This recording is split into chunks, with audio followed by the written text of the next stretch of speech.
Some lace. It's a lovely little decorative flower lace as an example on a piece of paper.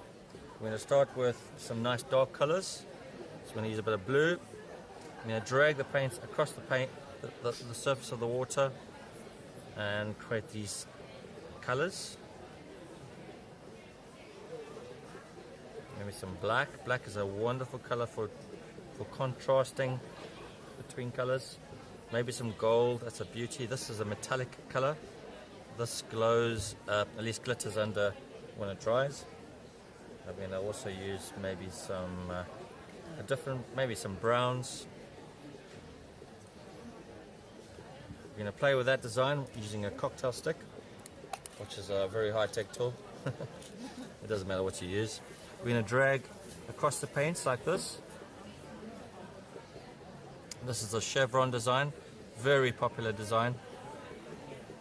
Put a line through it, feathered effect.